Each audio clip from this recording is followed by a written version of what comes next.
Hi, I'm Melissa. Today's video lesson is about using the third conditional. We use the third conditional a lot, so let's find out more. Last weekend was a really big sale on mobile phones. My friend told me that the latest smartphones were there. I bought a new phone 6 months ago, but I'd like a new one. If I'd gone to the shop, I'd have bought the latest phone. Look carefully and let's answer the questions together. Am I talking about the past, present, or the future? Past. Is this situation real or imagined? Imagined. Did I go to the shop? No. Did I buy a new phone? No. How certain is the result clause? 100%. So do you know what is the third conditional and when we use it? The third conditional is used when we talk about imaginary and hypothetical situations from the past.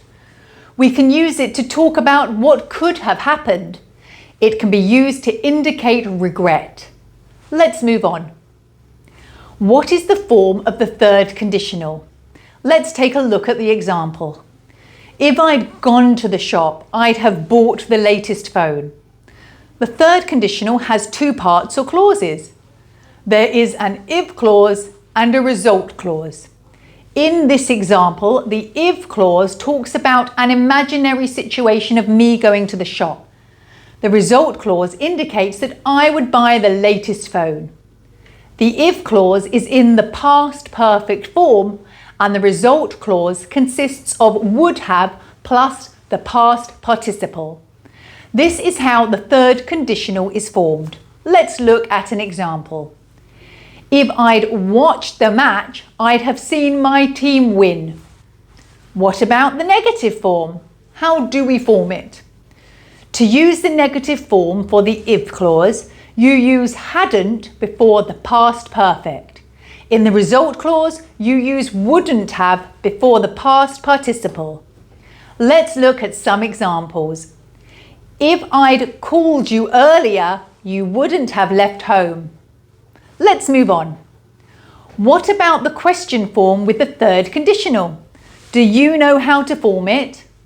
To make a yes/no question, you add would before the subject plus have and the past participle followed by the if clause. Let's look at an example. Would you have bought a new phone if you'd gone to the shop? For WH questions, you add the WH question before would, followed by the subject, plus have and the past participle, followed by the if clause. It's like this. Let's look at an example. What would you have bought if you'd gone to the shop? Let's do some quick practice. Notice the stress. If I'd gone to the shop, I'd have bought a new phone. Let's repeat the sentence together. Remember to put the stress on gone, shop, bought and phone.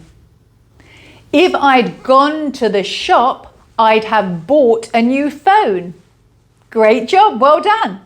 Now you know how to use the third conditional.